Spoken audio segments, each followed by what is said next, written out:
నమస్తే రమగారు. నమస్తే జయ. రమగారు, ఏదైనా ఇబ్బంది అనిపించినప్పుడు, కష్టం వచ్చినప్పుడు, సహాయం కావాల్సొచ్చినప్పుడు, మనుషులని నమ్మే కన్నా భగవంతుని నమ్ముకోవటం మనకొక అలవాటు. వెంటనే దేవుడా! నన్ను ఈ కష్టం నుంచి గట్టెక్కించు. ఆహ్, దానికి మనకు తోచని విధంగా కోరికలు కోరేసుకుంటూ ఉంటామండి.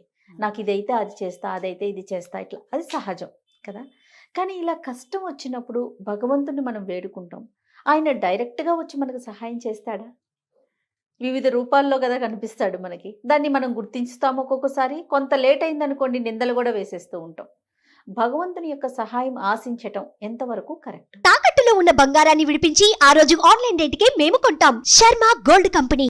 చేసేది ఏంటన్నప్పుడు భగవత్ సహాయమే తీసుకోవాలి. అంతే. ఇప్పుడు భగవంతుడు అంటే ఎవరు జయ? జనరల్గా మనం మామూలుగా ఒక చర్చలాగా చేద్దాం. భగవంతుడు అంటే ఎవరు? చుట్టూతా ఉన్న వాళ్ళు ఎవరూ కానివాడు, ఈ చుట్టూతా ఉన్న ప్రపంచాన్ని మనకి ఏర్పరిచిన వాడు, అంతే. మనని మనలాగా ఉంచినవాడు. ఇంకా ఈ సూర్యుడిని, చంద్రుడిని, నక్షత్రాలని, వీటిని వేటినో మనకు తెలియని వాటిని కొన్ని వేల జీవకణాలని మన చుట్టూతా ప్రపంచంలో కదిలేలాగా చేసేవాడు. ఈ గాలి ఆడిచ్చేవాడు, ఈ నాలిక కదిలిచ్చేవాడు, ఈ చెవి వినిపించేవాడు, అంతా భగవంతుడే. మనల్ని సృష్టించిన వాడు. మనం ఏం చేస్తాము? మామూలుగా హెల్ప్ ఎదురుగుండా వాళ్ళని అడుగుతాం. అవును. అడిగితే వాడు ఒప్పుకుంటాడు, చేస్తానని. వాడు ఒప్పుకున్నది కాదు, వాడిని ఒప్పించాడు దేవుడు. అంతేనా? అంతే. Master plan. ఇప్పుడు నీకు అడగబుద్ది అయింది, ఓ 5-6 ఉన్నారు ఇక్కడ, ఇంత ఆఫీసుకి 10 మంది వస్తారు. రమ్మగారు ఏమైందో తెలుసా అని ముందు నాకెందుకు చెప్తావు చెప్పు నువ్వు. అదొక ప్రేమ అంతే కదా. ఆ ప్రేమను కలిగి గౌరవం వాడెవడు? ఆయనే. అంతే. ఇది ఖచ్చితంగా ఇలా ఉంటుంది. ఇప్పుడు ఒక 4 ఉంటే కొంచెం సహాయం చేయండి అని ఒకళ్ళని అడుగుతున్నామంటే ఆ ఒకళ్ళని అడగమని మనకి ప్రచోదనం చేసిన వాడు భగవంతుడు. చేస్తాను అని వాడితోటి చెప్పించేవాడు కూడా భగవంతుడే. వాడు చేయనని చెప్తాడు. నీకు నిరాకరణ నీకు ఇక్కడ రాసుకొచ్చావు, నువ్వు ఎవరు చేయరు. అప్పుడు మనం ఏం చేస్తాం? దేవుడా దేవుడా దేవుడా ఎక్కడి నుంచి అయినా సహాయాన్ని అందించు, ఏదో రకంగా ఈ పని అవ్వు, ఎవరినైనా సహాయంగా పంపించని పొరపాటును కూడా మనం అడగం. మన ప్రార్థన ఎట్లా ఉంటుంది? దేవుడా ఈ పని చేయవా, ఈ పని చేయవా డైరెక్ట్ గా ఆయనకి అప్పీల్ చేస్తాం. ఈ పని చెయ్యి, నా పిల్లాన్ని పరీక్ష పాస్ చేయించు. ఎలాగా? ఆయన వెళ్ళి రాస్తాడు. ఆ టైంకి ఒక కాగితం అందిస్తాడు. అది ఇదే ఆయన ఫోన్లే 34 వచ్చినాయి, ఇంకో 2 మార్కులు వేస్తే పిల్లవేధ పాస్ అయిపోతాడని వేసేస్తాడు. ఆయన మనసులో దూరిపోవచ్చు. లేదా ఆ రోజు పేపర్ ఈజీగా రావచ్చు. వీడు 4 లెసన్స్లో 2 చదివితే ఆ 2 ప్రశ్నలు ఇచ్చే ప్రచోదనాన్ని వాడెవరికో మహానుభావుడు ప్రొఫెసర్కి కలిగించవచ్చు భగవంతుడే. సో ఇవన్నీ ఎలా జరిగినట్టు? ఆయన స్వచ్ఛంగా వచ్చి, ఆయన ప్రత్యక్షంగా వచ్చి అదేదో మా ఊళ్ళో పరమశివుడు లాగా నడిచి వచ్చేస్తాడు, సైకిల్ ఎక్కువస్తాడా? రాడు కదా. అవును. ఎలాగో చేయిస్తాడు. ఈ ఎలాగో వస్తున్నది భగవంతుని వల్ల వస్తోందని మనం నమ్మాలి, మనం తెలుసుకోవాలి. పైగా నేను ప్రార్థించాను పని అయిపోయింది అంటారు. లేదా వాడెవడో తెచ్చిస్తే వాడికి థ్యాంక్స్ చెప్తాం. మొదట థ్యాంక్స్ చెప్పవలసింది ఎవరికి? భగవంతునికి. అందుకని మనం ఏం చేస్తాను, మనకి అట్లా అలవాటు చేశారు, మొక్కు, ఈ పని అయితే ఇది చేస్తాను. మనం సహాయం చేసి తెచ్చిచ్చిన మనిషికి ఏమీ చెయ్యం. మనం మొక్కుకున్న భగవంతుడికే కదా తీరుస్తాం. అవునండి. తిరుపతి వచ్చి గుండు కొట్టించుకుంటాం, కాలినడకన వస్తాం, అన్నారంలో సచినాడు వ్రతం చేయిస్తాం. రకరకాల మొక్కులు ఏదైనా సరే, ఏ ఒకటైనా సరే మనుషులకి చెయ్యం, భగవంతుడికి చేస్తాం. ప్రార్థన కూడా భగవంతుడినే ప్రార్థిస్తాం. కానీ మనకు తెలుసుకోవాల్సింది ఏంటంటే, భగవంతుడు మనకి పంపించిన సహాయం ఏ రూపంగా వచ్చినా తీసుకోవాలి అనేది మనకు అర్థం కాదు. వీళ్ళని మనుషులుగా చూస్తాం. ఇది దేవుడు పంపించిన చెయ్యేనని నమ్మం మనం. అది కదా మనం నమ్మాలి. అవునండి. ఎవరో ఒకళ్ళు ఆ టైంకి కరెక్ట్గా దేవుడు పంపించిన అంటాం నోటితోటి, దేవుడు పంపించినట్టు వచ్చాడు, దేవుడల్లే వచ్చాడు. భగవంతుడే వీళ్ళ రూపంలో వచ్చి ఇట్లా సహాయం చేశాడు. మనం ఎన్నిసార్లు మాట్లాడుకుంటామో ఈ మాట. అవును రమ్మగారు. కదా. ఒక చిన్న కథ చెప్తాను చూడు. ఓ పల్లెటూరులో ఒక పేద బ్రాహ్మణ ఒక ఆయన ఉన్నాడు. చాలా శివభక్తి, ఏదో సుమారైన కుటుంబం పాపం. కొన్నాళ్ళకి వాళ్ళకి వండుకోవడానికి తినడానికి కూడా ఏమీ లేకుండా అయిపోయింది. సదాశివం ఆయన పేరు. విపరీతంగా ప్రార్థించాట పరమేశ్వరుని. రోజంతా నిరాహారంగా నిర్జలోపవాసం చేసి, భగవంతుడా నాకు సహాయం చేయి, పేదరికాన్ని తట్టుకోలేకపోతున్నాను, కుటుంబం అధ్వానం అయిపోయేలాగా ఉంది అని ప్రార్థన. రాత్రి తెల్లవారుజామున ఆయనకి పరమేశ్వరుడు కళ్ళు కనపడ్డాడు. కల్లో కనపడి, నాయన సదాశివం, నీ కష్టాలన్నీ నాకు అర్థమైనాయి.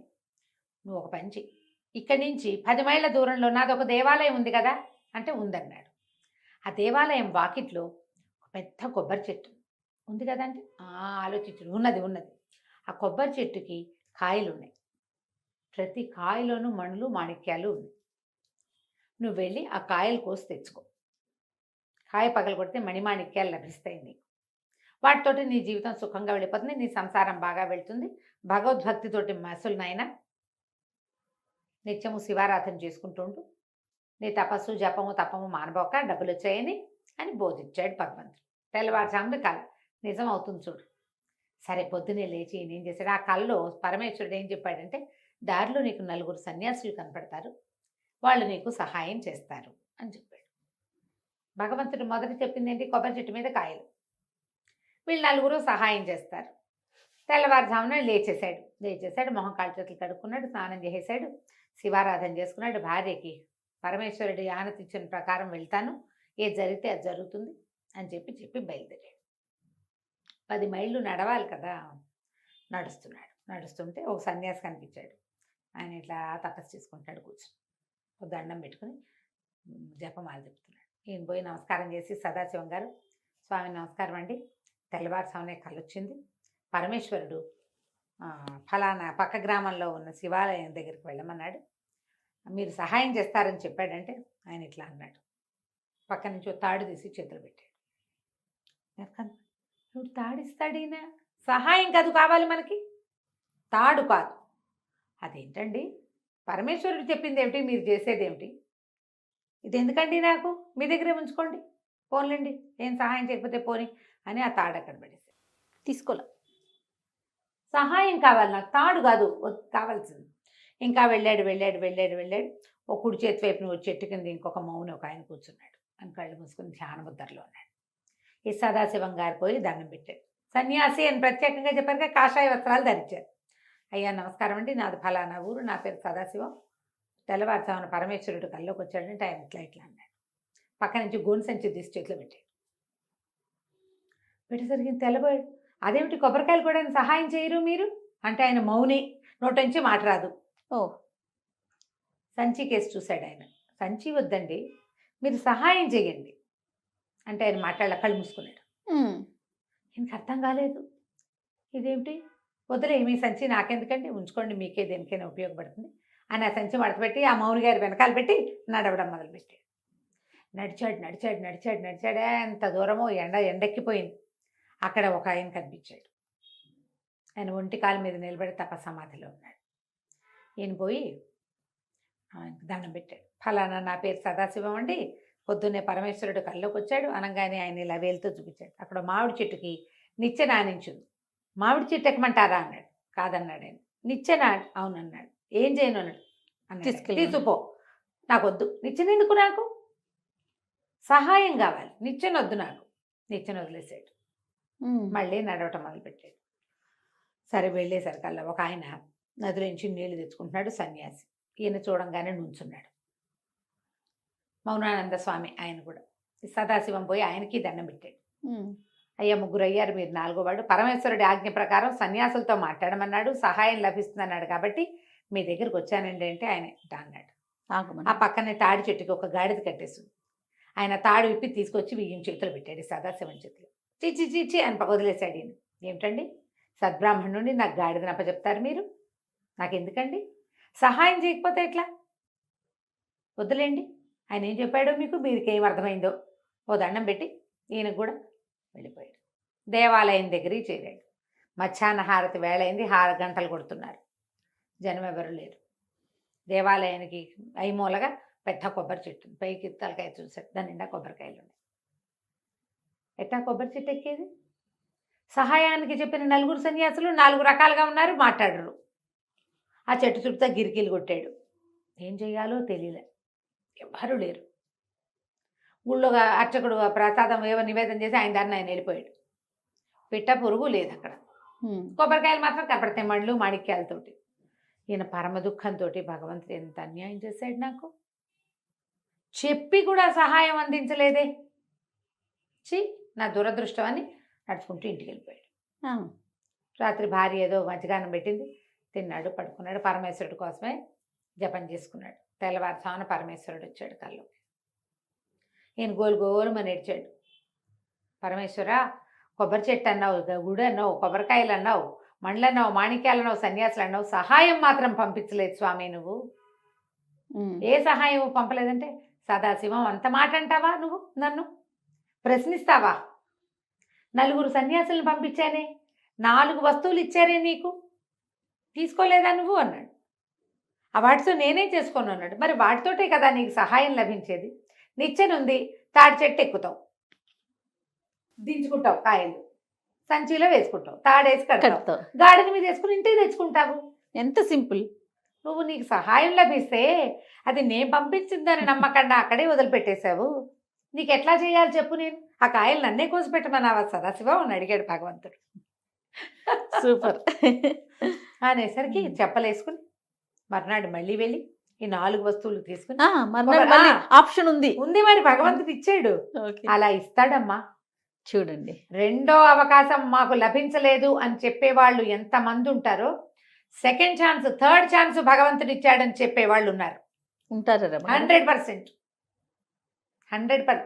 కాజయ్య నువ్వు గమనించు, హార్ట్ అటాక్ వస్తుంది ఎవరికో, ఇంట్లో ఎవరు ఉండరు, వీళ్ళే గుండె పట్టుకుని హాస్పిటల్కి వెళ్తారు.